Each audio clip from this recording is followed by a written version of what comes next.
Today's episode of This Week in Startups is brought to you by HipChat. Bring your team to life with persistent team chat, file sharing, and integration with the software you use. A team communication tool built for business. HipChat is free forever, and HipChat Plus, including video and screen sharing, is free for 6 months for the first 1,000 listeners at hipchat.com/twist. And by Envision. Find out why so many hot startups are using Envision to prototype, present, and collaborate on design in real time. Sign up for a 90-day free trial at envisionapp.com/twist. This episode comes to you from the Rock Health CEO Summit. Jason sits down with John Doerr, legendary venture capitalist at Kleiner Perkins, Caulfield, and Byers. As always, we are at TWiST Startups, and he is at Jason on Twitter. That's what it's all about, man. They said, money is the root of all evil. What? Funny how it feeds my people. Yeah. We ain't gonna live like equals until we get the money, spend the money, and defeat you. Yeah. Money is the root of all evil. What? Funny how it feeds my people. Yeah. We ain't gonna live like equals until we get the money, spend the money, and defeat you. John Doerr is a legend. I could give a huge introduction, but I think the easiest way to introduce him is a tireless supporter of entrepreneurs and the new. And it's fitting that he's here today because MyFitnessPal sold for $475 million or something like that to Under Armour.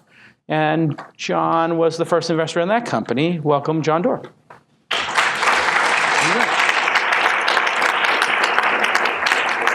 All right, so we're going to do a little fireside chat thing, and then we're going to open up to questions, because I'm sure you all have important questions for John. But I will tell you just a little opening story here, my John Doerr story, which you don't remember because you meet with so many entrepreneurs. But 8 or 9 years ago, I was a aspiring entrepreneur, and I emailed 3 people with my new idea: Michael Moritz, John Doerr, and Mark Cuban. I had known Mark Cuban, but I had never raised venture capital. So I said, who are the 2 most important venture capitalists in the world? And that was in a magazine. It said those 2 people. So I emailed them. Don't believe what you read. And Is this on? yeah, I think you're on. Let's see. Okay. Check. So anyway, I email. It's not on? Let me take a look here. Okay, he's on now. Is this on? So here's the story, and it has to do with healthcare. He immediately responds. I'm in his office the next week. I go, I meet 2 partners, but John's not there. They said, hey, something happened to John. He's delayed, but he is going to be here. Are you remembering the story now? No, I'm not Still at all. in the room. So he meets with a lot of entrepreneurs. So John Doerr comes in to the room. His arm is in a sling. He has scratches on his face and his arm. And he looks like he just got hit by a car. But you didn't get hit by a car. You had fallen off a biking. And he had come from the emergency room. You had gone for a bike ride in the morning, come to the emergency room, and then was concerned, and you were so apologetic in the meeting. And I'm just saying to myself, like, well, you should have stayed at the hospital. But anyway, I just always thought, my God, what a class act. Wow. And what a tremendous supporter of entrepreneurs in the news. So to me, it's just amazing to be here and getting to interview you. And I know it's a big thrill for everybody here. So let's talk a little bit about healthcare. This is a very big industry. I know that you're very interested in it, but it's also a very frustrating industry. So how do we look at it as entrepreneurs trying to solve this, huge problem that consumers really want? It seems like the greatest thing ever. Consumers, it's broken, consumers want more, there's all this new technology, and there's tons of venture capital that will back any idea that can go into this, yet... Like $4 billion last year, I read. $4 billion, wow. When you look at the market, as somebody who's built a lot of these markets and had your ups and downs in them, how do you contextualize the playing field of healthcare? So this is the largest, most screwed up part of the American economy, right? It's $3 trillion roughly the annual spend, and we know about a third of it's wasted. That's $1 trillion. Just to compare it to Google for a moment, online advertising globally, most people would say is a couple $100 billion, maybe $300 billion. Yeah. This is at least 10 times bigger, just in the US. And I said it's screwed up. That's because the payers, the providers, and the patients, the 3 Ps, are not linked, as you know well. In fact, I don't know why I'm talking to you about it. You are the experts. Yeah. But you asked my view, and so they're not linked in any rational economic systems. The patients don't know what things cost. The doctors don't even know what things cost. There's huge regional variation, right? All healthcare is local. They're local monopolies. The price variation depends on who has more power, the provider or a corporate buyer. Everybody thought that the innovation in this system would come out of the enterprises. The Affordable Care Act is fundamentally a Republican idea. As it turns out, it looks like the innovation will be driven from Medicare and Medicaid in the system. And so Americans just want the best health care that other people's money's going to buy. And this system is really well positioned for improvement, except it's not a functioning market. And so to get really the kind of, and healthcare matters a lot. People die. They get divorced. They go bankrupt over healthcare. And the wealthiest nation in the world, I'll reveal my bias, in some kind of market-based system ought to have healthcare be available for everybody. So what's an entrepreneur to do with this kind of a system? First of all, I'd make sure that you have on your team pretty quickly somebody who's got real domain expertise in healthcare. I can't begin to tell you the number of Silicon Valley tech entrepreneurs who've built a better big data thing. And I worship at the altar of innovation. I'm a tech junkie, and my latest passion is reading and learning about the healthcare system. So I fully qualify as being naive, but relatively speaking, ideas are easy. It's execution that's everything. It's execution that's everything. And if you're going to execute, you got to have a team to go execute. You cannot do this on your own. So you got to be a really great leader. Ideas are easy. Execution's everything. It takes a team to win. That's my kind of mantra. For Thomas Edison, it was innovation without execution is a hallucination. So the and I think you need partnerships. You need allies in trying to transform this $1 trillion system that's well positioned for improvement. And last thing, I'd say beware of nibbling around the edges. And by that I mean these are amazing, right? Powerful computing platform, broadband connected all the time, know who you are, know where you are, can take photos and all that. But I think kind of the incremental patient engagement app here is not going to change the system and probably not build a durable business. So going deep in some specialty with providers, or even setting these aside and figuring out what I can do. An ocean of money does not flow through these, and consumers are not going to get empowered or engaged quickly. I think that's phase 2. I think a lot of the action is in and around that $3 trillion, and the providers and the payers and the patients who are fighting over it and depending on it.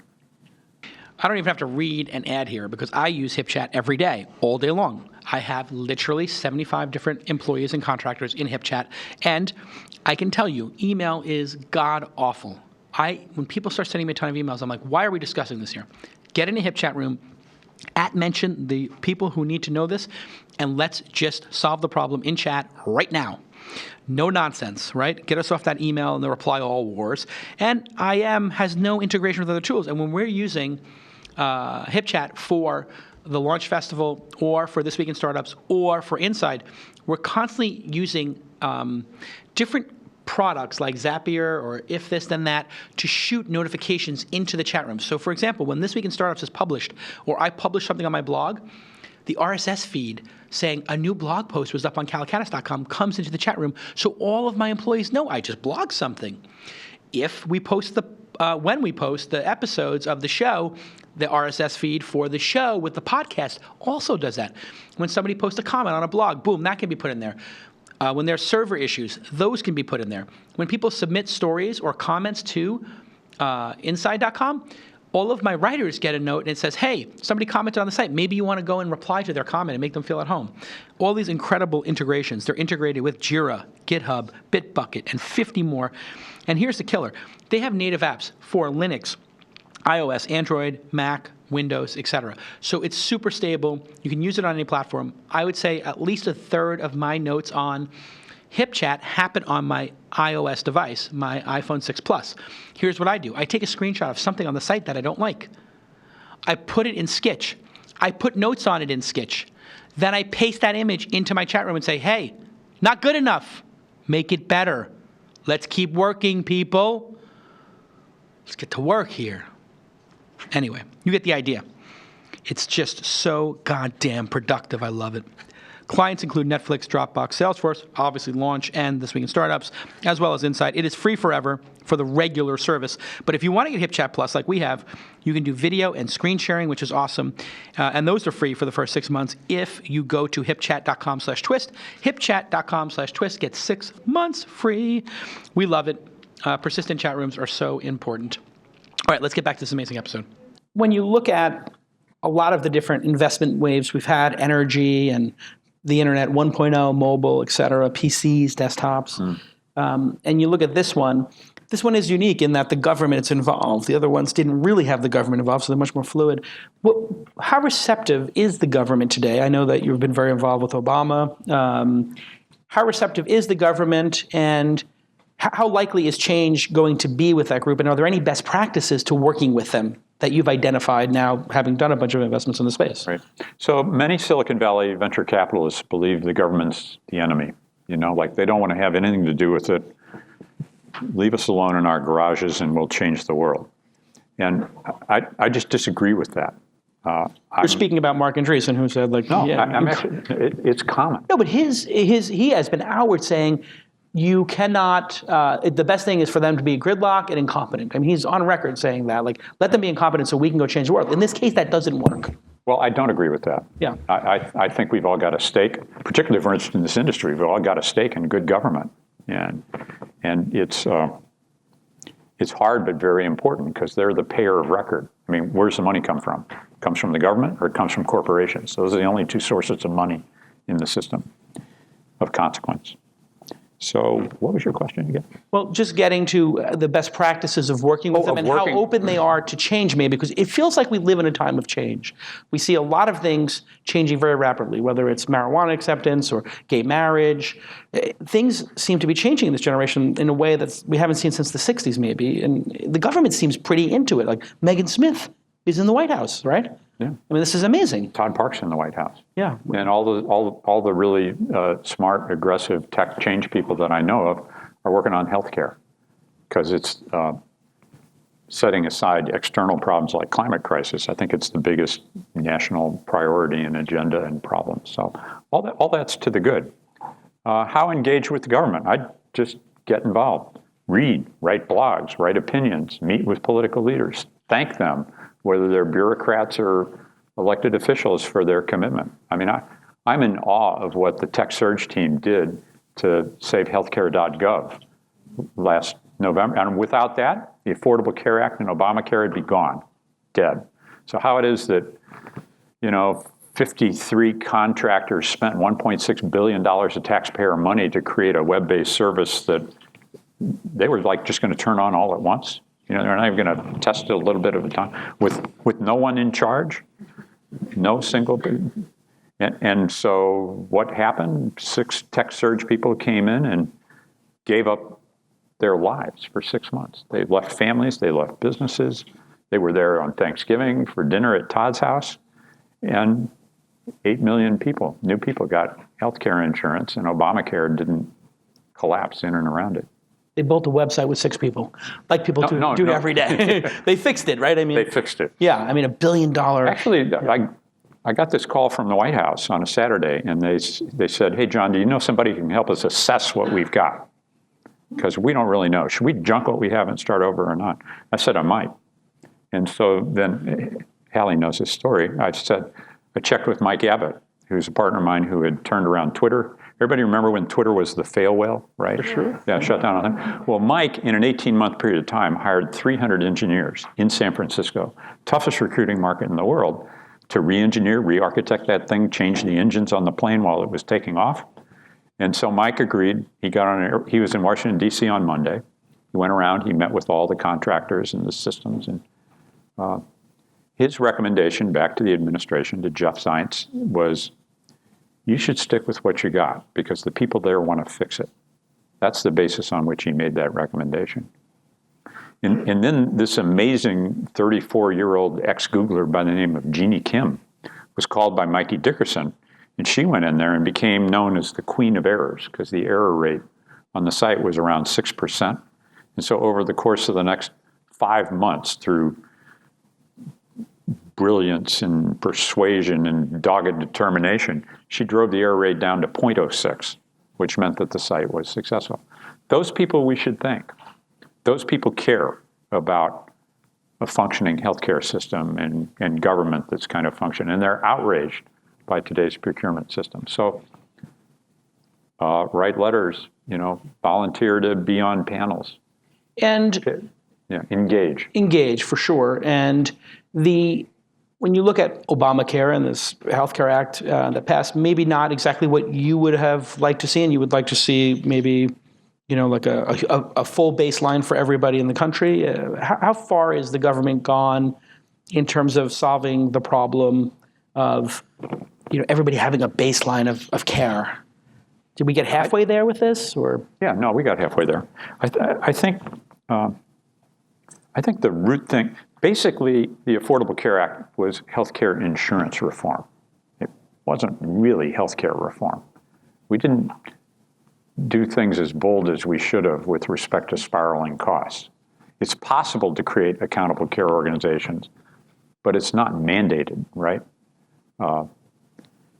The secretary has a wide degree of discretion. I think there's a phrase or clause in the law that says, and the Secretary of Health and Human Services is empowered to do anything they want to improve outcomes and costs, which I'm sure would be litigated if they do. But it's a great step forward. Have you guys read the book, The Power of Healthcare? This is a political history of healthcare reform in the U.S. And the fact that this law was passed at all through technical loopholes is pretty frigging amazing. So what it's done, I think, is it's caused the insurance industry to panic. It's caused the providers to understand they got to shift from fee-for-service to value-based healthcare. And so I think there's a great deal of uncertainty and fear, which is a good setting for entrepreneurs to step in with targeted, killer apps and services for change. Let's talk about MyFitnessPal that got bought today. When did you first meet that company? Why did you invest in it, and why this outcome? So we met Michael Lee and Albert Lee, the two brothers, I think it was in November of 2013. And they had bootstrapped their company for 8 years into profitability. I think they had about 40 million users at the time. And they had decided to take external capital. So the first thing we did is we drove them into unprofitability. No, the reason they wanted to do it, and it was a tough decision, it wasn't an easy decision, is they saw, mobile happening at very large scale. They had actually a couple days ago, I did an interview with them. So this story is much better told in their own words. If you go to the kpcb.com website, it's short, and they're amazing leaders. But what they say is, we had a list of 1,000 things we were always trying to do. And at the end of the year, we could only get like 3 of them done. We'd cross them off the list. And we had these, 997 other incredibly important things to get done. And so when they took the external capital, they doubled the size of their team. They hired a VP of engineering. They hired a chief business officer, hired somebody to go do business development. They say they were able to hire better people. They went into high-speed gear because we were going to go fight to be the platform around which users' healthcare information would be collected. And it didn't turn out that way, and it's not clear to me how it's going to turn out. Is it going to be HealthKit? Or is it going to be, Fit from Google or, Oscar writ large, but independent of an insurance company? Seems to me someone is going to win that consumer engagement plan, and I'm really interested in who that might be. Don't know how it'll turn out. But that was one of the dreams. What did happen is they doubled the number of users. They acquired a Rock Health company, which is a terrific team of people, and they accelerated their growth. And so then the next really hard decision they had to make is, shall we sell to Under Armour? And I'm pretty sure they would not have if the company wasn't still run by its founder. It's very entrepreneurial. Under Armour has a really deep commitment to being the leader, and they're now the biggest by a factor of 5 in health, fitness, application/services. So they figured they could achieve their mission faster with the power of a multi-billion-dollar global brand that can bring athletes, to the marketing message of getting users everywhere to adopt this. So that's the story, and I'm sticking to it. Yes, Envision app is my favorite program right now because design wins. I was literally at a meeting, and it was supposed to be like a 20-minute meeting at Beep company, I can't say, and they were very interested in buying a company that I work with called Beep, I can't say. And you know what I did? I didn't even take out my phone to show them the product. I opened Envision, and I showed them, here's version 2, here's version 3, here's Secret Project X, here's Secret Project Y, here's Secret Project Z. And you know what they said? This is amazing. We very much would like to acquire this company. I said, you want to acquire Beep? And you're telling me your company, Beep, wants to acquire Beep? And I'm just like, this is going to be the greatest thing ever. When this acquisition news comes out, people are going to go crazy. All because I showed them the gorgeous roadmap in Envision. And I started clicking through it. And then they said, can I see this? And I said, of course you can see it. And I went in and I said, share.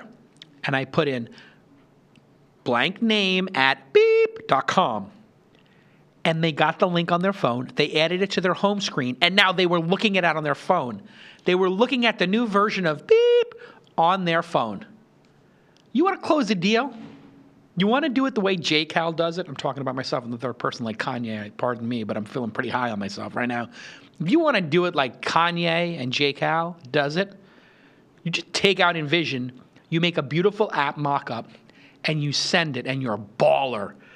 Because then they can look at your product and be like, damn, Kanye makes great product. J. Cal made great products. Now, I just want to let you know, Kanye did not give me permission to endorse this product, but J. Cal has this 100%.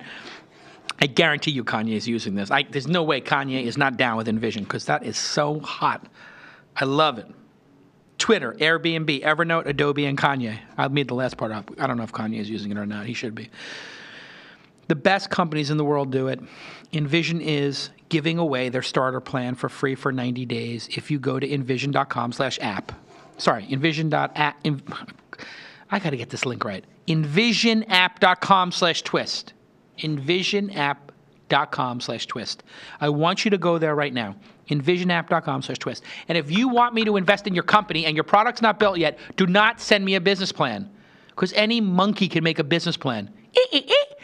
Business plan. Fill it out with a bunch of nutty, crazy ideas. Excel spreadsheet. Put in a bunch of numbers. I don't care. You send me an Envision link. Ooh, and I click it. Ooh, and I see something beautiful. Ooh, and I do it on the phone while I'm walking down Market Street on my way to go to the Battery and get my workout on. Ooh, I'm on the treadmill. I get your Envision link. I love it. You know what that shows me? It shows me you care about product. And in this day and age, you know what wins? Product. You know what else wins? Product. You know what wins especially? Product. You know what doesn't mean? Talking, business plans, spreadsheets, garbage, all of it, garbage. Hit delete. An Envision mock-up will get you the money you need from angel investors. A business plan will get you shift, exclamation point, spam, shift, pound key, delete, Envision link, click, win. That's all you need to know. The product is so slick. The product is so affordable. Envisionapp.com/twist. Envisionapp.com/twist. Envisionapp.com/twist. You have to use this product. It is so effing awesome. All right, that's it. Let's get back to the program. I like it. Now, you had invested in a healthcare company that your brother did a dozen years ago. Tell us about that. Yeah, that company's name is now Essence Lumeris, and it was started by my brother, Tom Doerr, who's the smartest Doerr member of the family, also the tallest. And he's an intern. Which, by the way, are two really significant achievements. Yeah, right. You're pretty smart and tall. He's an internist in St. Louis, and he was part of the best specialty practice called ESSA Health. And he was really frustrated because physicians were overwhelmed by information, so he created an evidence-based e-prescriber and tried to sell that into the healthcare system where it was hard to integrate it. Basically, that idea flopped because he didn't have big enough of a solution. So then he wrote an EHR around it, put that in the cloud, and that idea also struggled. It's still available today. And along the way, United Health decided to try to screw their group with tough negotiations around reimbursement for the Medicare Advantage Plus program.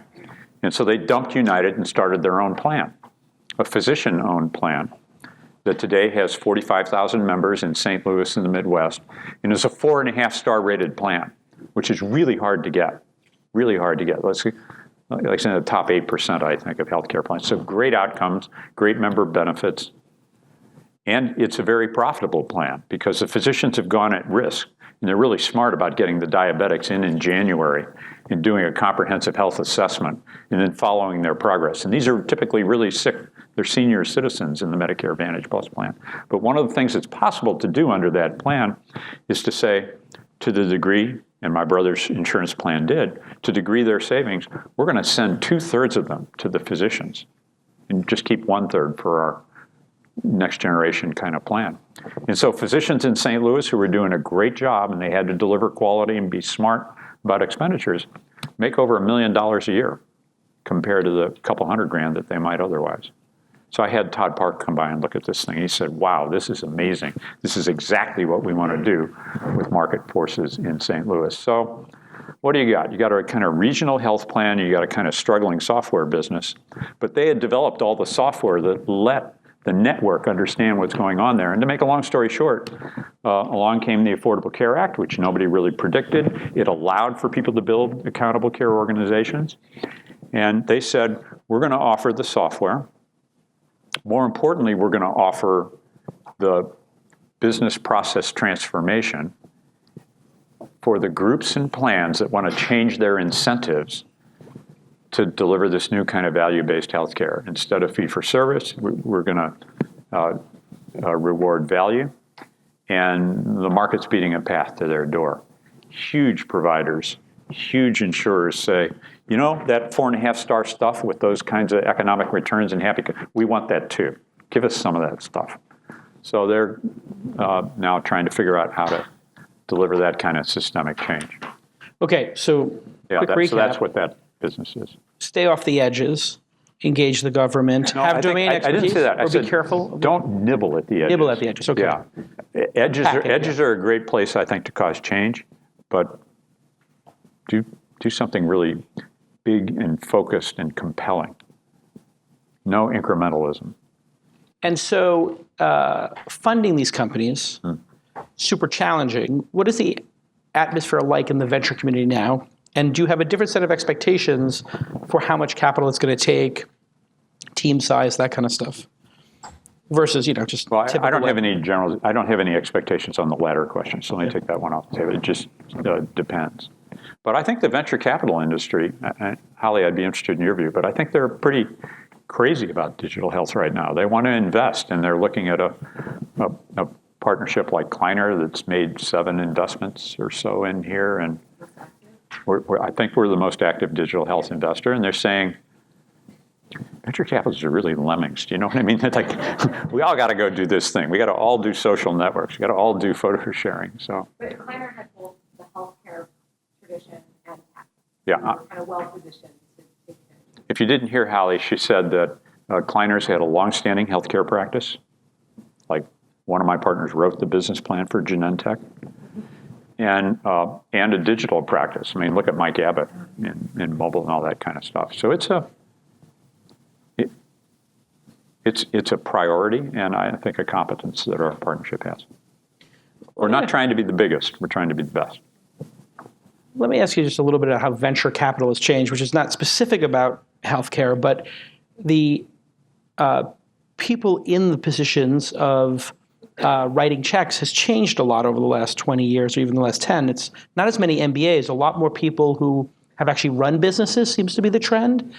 And people maybe doing later stage and maybe not as many A rounds seem to be happening. People want to do the later round stuff. And in fact, Kleiner has done a lot of later round stuff. I remember famously you looked incredibly foolish for doing Twitter at $1 billion or $2 billion. I mean, people were like, oh my God, he's going to lose, It's pretty dumb. It's pretty dumb to put it in at $2 billion and then it goes to 40. But, with 200 million you put in at that time, or 100 or 200 million in that round. So how has it changed? And how has it always been the same, I guess? And then we'll open up to questions. So a lot's changed in venture capital, and more is changing, and I don't pretend to know what all the changes are going to be. You just have to, like an entrepreneur, stay really light on your feet, be prepared to pivot, pick your shots, don't try to do everything, the general stuff. So I think certainly one of the changes is it's easier than ever to start a venture. Amazon Web Services, software, smart people, larger markets that are ripe for disruption, all that makes it easier. But I think it's harder than ever to build a durable business because easier to start a venture, there's more competition. Incumbents are developing more technology, they're entrenched. So there's two sides to that coin. Yeah. I don't want to come down on either side of it. What else has changed in venture capital? Well, you have great incubators like Rock Health. You have angel investors, which are a permanent and valuable part of the financing scene. You've got startup venture capitalists, which is like the main thing we do at Kleiner. But we have a growth fund that, for example, invested in Practice Fusion. Very excited about what's going on there. So there's never been a better time than now to start a new company. There's never been a better time than now to be an entrepreneur. There's lots of capital available. And generally the economy. Let's just touch on that for a second. People have been talking bubble, not bubble. Generally, the economy sucks. The average American has seen income stagnate. I'm not saying the stock market's a bubble, but I'm saying we live in a bubble. This area around here, it's not the real world. Yes. And does that keep you up at night, the sort of income disparity, the polarization? Income inequality, polarization of wealth, and maybe jobs going away, and hey, we play a little bit of a role in that and making things more efficient? I had the chance. It was really incredible to have a conversation with the president. And I asked him what he really worries about. He said the number one thing is jobs. How do I get enough jobs in this country? Every night before he goes to sleep, he reads 10 letters from Americans, and jobs is the biggest thing. I don't think there's any. I was on this jobs council, and you get to ask anybody in the government to give you data. And I said, so show me some great economic research on jobs. Surprisingly, there isn't. And what I concluded, there's no fundamental reason why supply and demand and economics ought to work for everybody having a job in a globalized economy, let alone in our country. And people derive meaning from jobs. The first thing you and I talk about, what do you do? Yeah, what are you working on? What are you working on? What do you do? And so you go to some of our inner city neighborhoods, or you go to the Middle East, where over half the youth are not going to get jobs, and so they go to madrasas. Or this whole question of redefining meaning globally. It's more than jobs. It's your purpose. It's more than, how are we going to make meaning in life? So I'm not advocating a French system, where people work 30 hours a week, but I just want to describe this as a big and open problem. His next problem that he cited was Pakistan. He said it's kind of a mess, the government and the military, then they've got nuclear weapons, and very hard problem. Interestingly, his third was the climate crisis. And as you've seen since the election, my view is we've had Obama unleashed. And what the administration has done on climate, whether it's doubling the mileage standards for autos or having the EPA. Look, this is our generational challenge. We're putting 120 million tons of CO2 in the atmosphere every day like it's some kind of open sewer. And the science and the data is overwhelmingly clear that We got to cut that out. We got to reverse it very quickly. But we have climate deniers among leaders in Congress. New York Times had a poll earlier this week that said a majority of Republicans believe this is a problem and will vote for people who address it. But we're in a rate race. You know, the engineer in me says the global warming or global weirding problem is the integral of all the CO2 we pumped in the atmosphere. And so we're not going to be able to turn on a dime. And the downside is irreversible, catastrophic climate crisis, like 100 million people in Africa dying because they can't grow food. But that's not the priority for this team of entrepreneurs. Your power, our ability to get the healthcare system, the waste, get better outcomes out of it, is a national priority. It's got to be done. Yep. Okay, well said. And questions from the audience. We have a microphone, so we'll have a runner go with the microphone if possible. And if you could state your name and your company clearly and a really succinct question. Okay, I see a couple. Actually, I have a favor to ask. Yes. Can we take 2 questions at a time? 2 questions at a time. Great, I love that. Yeah. Well, innovative. Well, I'm going to pick whichever question I want to answer anyway. Yeah, I mean, it's... But my goal would be to answer 2 questions. The thing about 2 at a time is I think we can go faster. Yeah, great. Let's go fast. Nice, concise question. So name, company. Right? Concise question. And yes. We got 2 militant Q&A people up here. My name is Ryan Becklund. I'm with Validic. So my question is, what do you think is more important, John, reducing costs in healthcare or improving outcomes? And you can't say both because that would screw up my thing. So.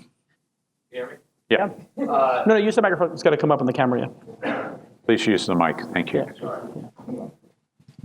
To a point that you had made about nibbling around the edges versus really getting deep into a particular vertical. In healthcare, I think in particular, which a lot of us are probably dealing with, I think as entrepreneurs, our vision is to always gut that vertical, but we're forced to sort of partner in this fragmented in ecosystem. Yep, I agree. Where everybody wants us to nibble around the edges. So the question partner is, here, plug in here, don't do an end-to-end system because you'll fail. Right. So the question is? The question is sort of on your interpretation, how should we be focusing? It's got to be a little bit of a bridge, correct? Okay. Got those 2 questions. So the first one was what matters more, cost or outcomes? Show of hands. Who believes it's cost? Show of hands. Who believes it's outcomes? Wow. Speaks volumes. It does. Pardon?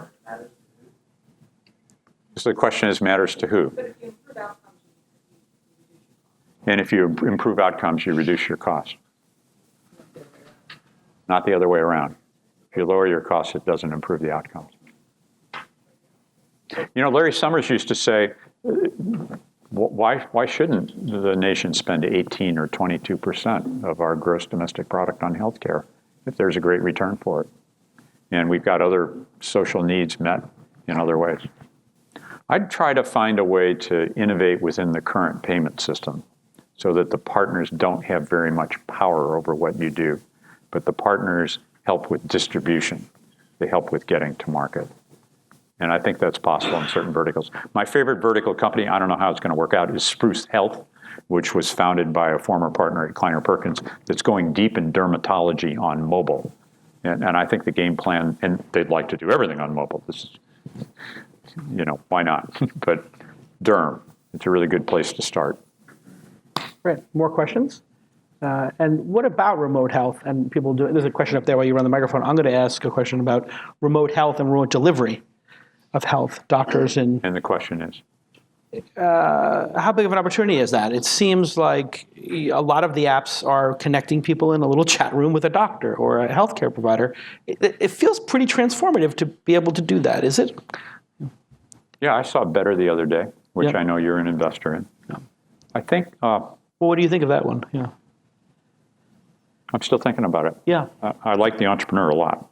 Yeah. I like Jeff, the yeah. entrepreneur a lot. I think I'd like to see it, be sure it's going to scale beyond basically healthy mid-market users to larger systems. And I think he'll be under a lot of price pressure as he scales. But I really like the service and the idea. This is sort of a substitute for having a concierge stock. in your mobile. So there's personal health assistance at the other end to help you navigate a system that on its own should be better, but we know won't The be. cost difference is tremendous. Yeah. Can I take your question? Yeah. Sure. Brian Poger, Benefiter.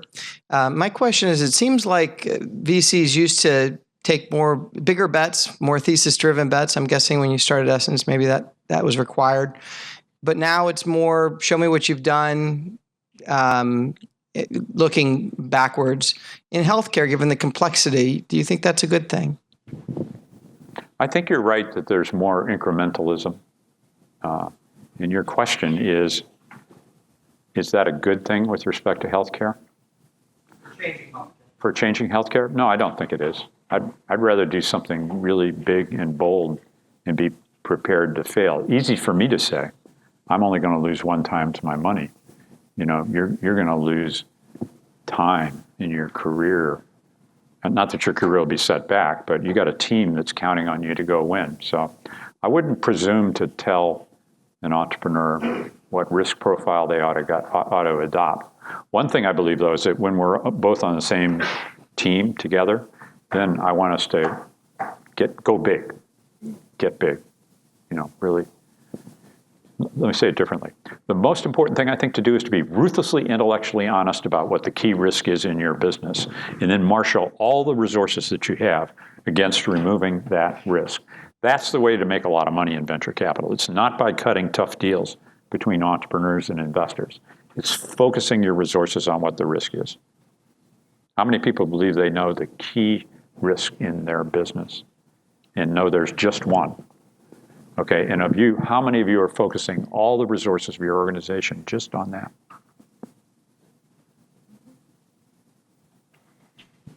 Another question here. You can grab a microphone. Yep.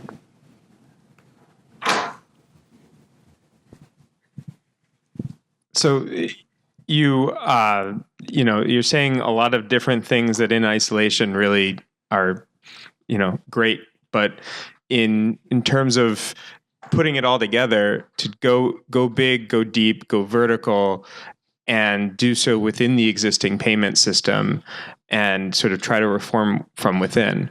How do you convince these large monolithic gatekeepers to all of those torrents of money to go big with you when doing so creates a lot of risk for them versus, and they'll want what's the strategy that you advise entrepreneurs to sort of getting people in those corporations to kind of shift their view and go big with you?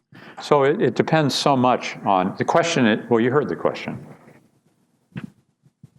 I think it depends on the innovation that you want to bring to the system, or as a service or tech innovation. Because I guess what I would do is I would try to start with a natural ally, whether it's going to be a provider, a corporate payer, an insurer.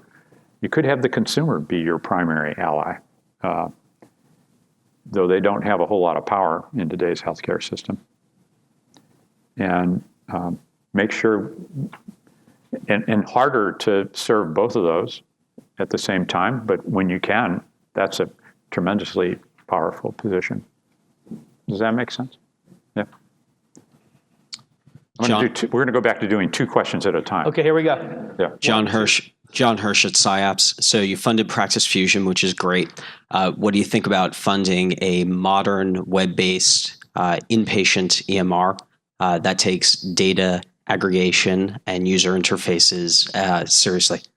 I love that. The other idea that okay, next question. Here we go. It's coming up too. Didn't you have a question? Can you do three? Todd Johnson, Health Loop. Increasingly, I think we're seeing a lot of the large provider organizations or payers starting to play at being venture capital under the promise that they can, they can really prop these businesses up and help you get it right. But I don't know what others are seeing, but now it's almost becoming a condition to do business to get in the door with some of them. My question is, what's your perspective on the true value that these types of partners can bring? So my question is, I'm forgetting my question. Sorry. So you said the only people with money in the system are government and payers.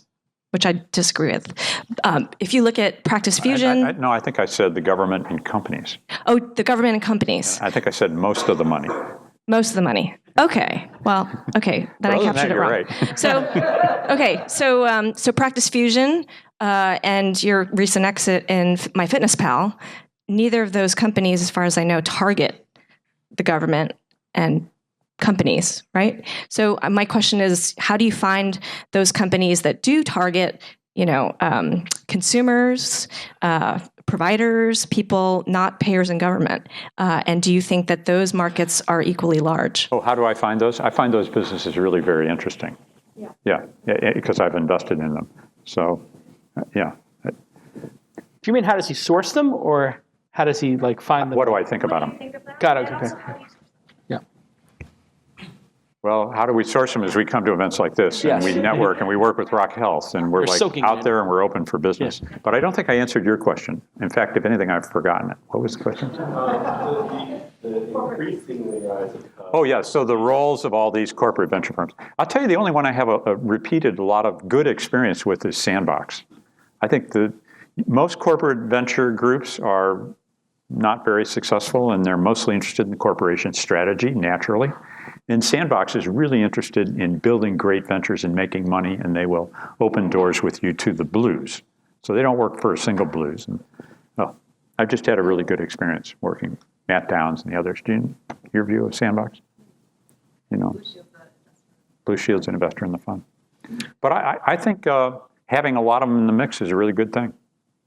And this gentleman over here just wanted your commitment to invest in his company. Remember, he's incredibly well executed. Not his company. No, that's not my company. It's not. You want him to invest in somebody else's company? Invest in someone else's company. Oh, okay. Well, I hope we talk about that later. Yeah. I'd like to be part of funding an open source version of Epic with some big provider partners. Yeah. Why?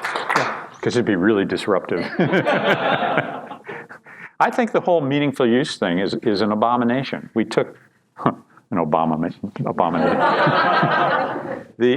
the ACA, but the ARA, the American Recovery Act, set aside $23 billion to incentivize providers to adopt, move medical records to the cloud with meaningful use in a 3-phase standard for exchange.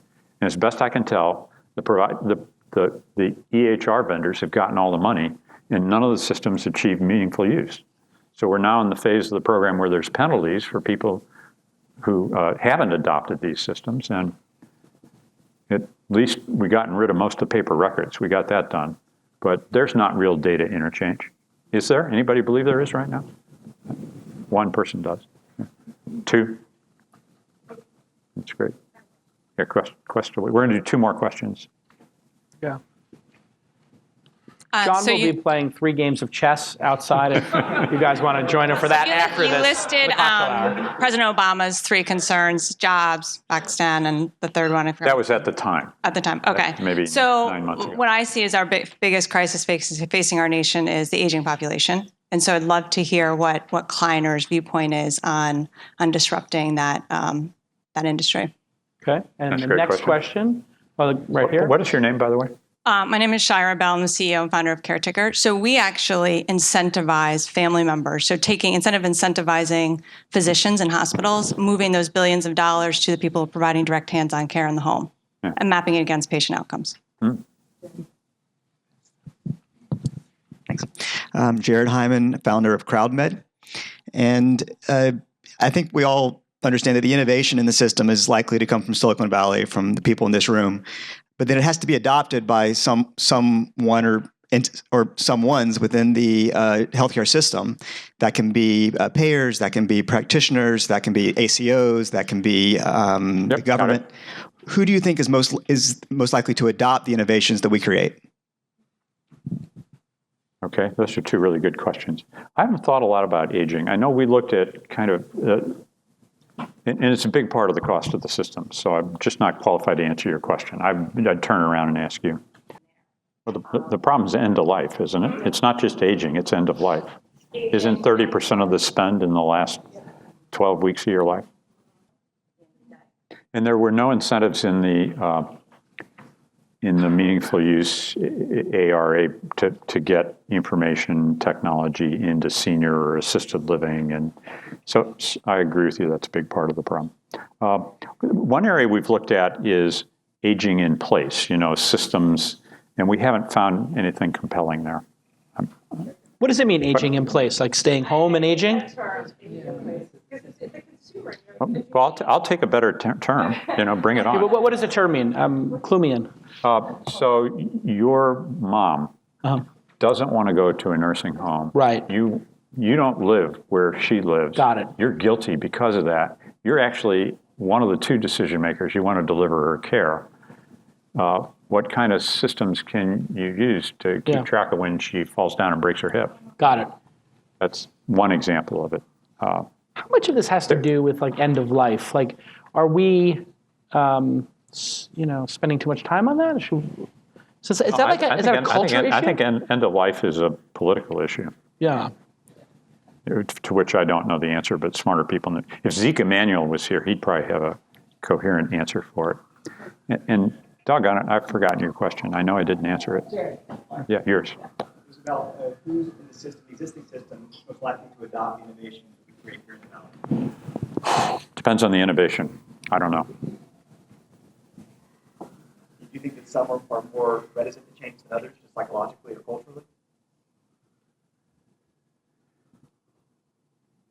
I think the payers are more resistant to change than the providers, but I don't have enough experience to. The payers? Yeah, better. Don't have money, but they seem more willing to experiment with no money. For free. I don't know. All right. So how about one last question? Yeah. And then two last questions. There we go. All right. Do you have a question here?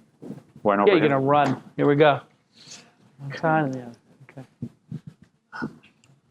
When we talk about a healthcare consumer as someone consuming true, necessary healthcare as opposed to wearables or fitness or things like that, I'm increasingly feeling like it's impossible to be a healthcare consumer. You can give data, you can do whatever you want, but when you talk about the structural, got it. So what do you think would be the one area to focus on to change a part of the system that would allow a healthcare consumer to begin to emerge, as it's impossible now? Great. And he's going to run all the way to the other side and get that question. All right. Who was it? Over here, somebody had it? Yeah. Sure. In addition to the open source inpatient EMR, what are the other spaces where you're just hoping and wishing that some brilliant entrepreneurs come in and present a disruptive, in your mind, game-changing idea? Wow, what a good question. We just had a strategy offsite of my digital health team, and they laid out 4 or 6 areas that would address that. So I think what I'd like to do is maybe get your email address and handle that offline. I don't think I have it here with me.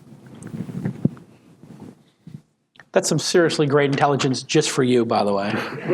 You're going to know exactly what Kleiner is going to do, and nobody else in the room will. I would like you to use that information wisely. I'll make a deal with everybody here. If you send me an email to jdoer@kpcb.com with your 3 favorite books, they don't have to be about healthcare, but that's one of my areas of interest, I will respond with an email which has my 3 favorite books in at least 3 of these areas that we're interested in. And this will be a private communication between us. We're not going to forward these or tweet them or anything of that sort. So now talk about knowledge exchange. You just basically got Tap the brains. You got this clever. 450 book recommendations and we're getting 3. You greedy bastard. That's unbelievable. This guy's putting his whole library together and we get summer reading. This is what we call crowdsourcing. Exactly. Wow. No, but there was a question over here. Yeah, so about the perfect consumer. Yeah. Well, I always believe that the place to start is with data.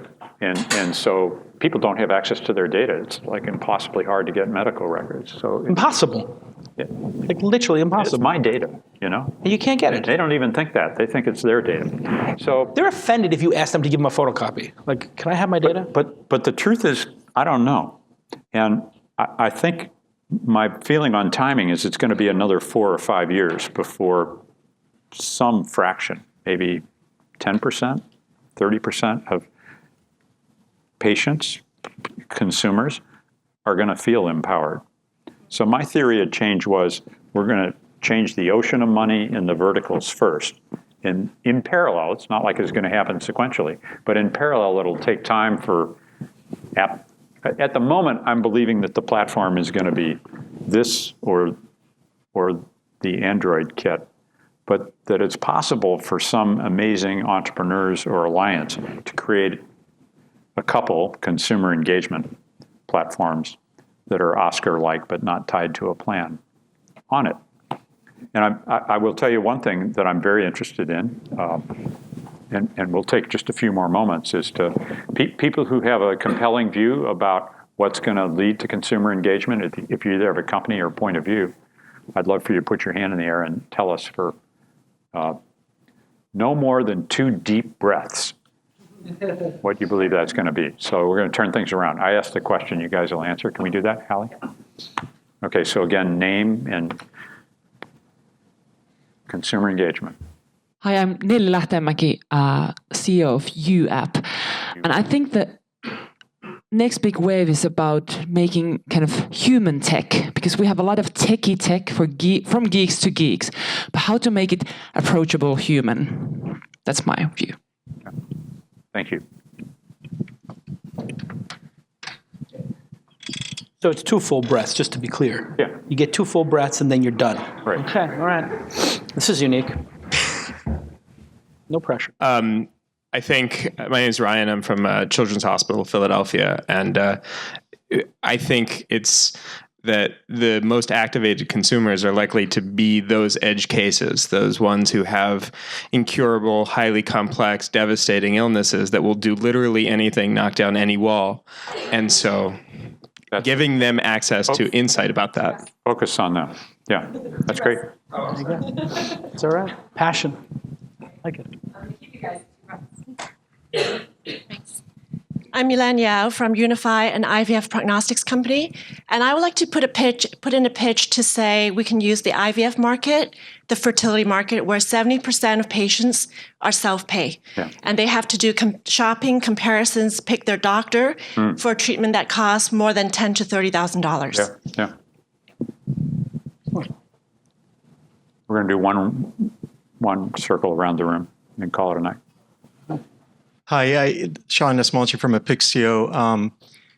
I don't think consumer engagement is going to be where the big action is going to be next. And the reason that I state that, now I believe that that's the way we're going to obviously go in the future, but to cut costs out of the system and provide better services, we're seeing a change over to narrow networks, which basically essentially means less choice for consumers. Now, that could be a transitional period that could lead to obviously more choice down the road, but I just wanted to sort of provide that contrarian view. On the mic, please.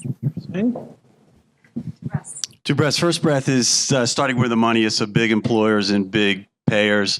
And secondly is taking responsibility for engaging the entire population, because you don't know when something's going to happen to somebody. And if you actually use the technology to back another human, almost like a financial advisor for them, you can get your arms around the whole problem and provide a service tailored to each individual person and shop. You could virtually create the narrow network for them by being a good consumer assistant. Yeah. I think it's also important not only to initiate engagement, but also how to maintain that. And so I think I would challenge a lot of the software development developers in the room to really create a feedback loop. So we have a lot of connected devices, but then what do you do with the data? You have all this information, but what's next?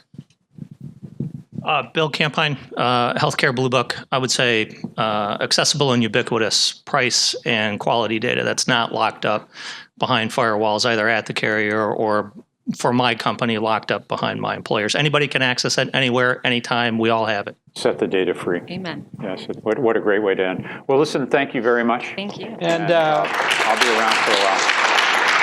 Here for John Doerr. But as the moderator, right. I always get to have the You last guys, no one question. moved So yet. no, wait. I have one last question. Oh, for one John, last question. which is, you're more engaged and you have more energy than I've ever seen you, and you have made enough money for many lifetimes. When are you going to slow down and stop? Have you ever thought about retiring, or do you feel like you're the most engaged you've ever been in your life? I've thought about doing other things, but like what? Go work in the administration or teach or something like that. And I don't think I'd be very good at it. And I'm good at helping amazing entrepreneurs start companies. So that seems to be the most useful thing I can do. Sometimes I think it'd be a failure of both courage and imagination to just keep doing the same thing over and over again. But I think the entrepreneurs I get to work with are doing such wildly different and important things that I can get that. I think get that variety. On behalf of vicariously. all the entrepreneurs, I think you're just such a tremendous supporter of the new and for so many decades. And I think just a huge round of applause. I mean, this was an amazing, amazing discussion.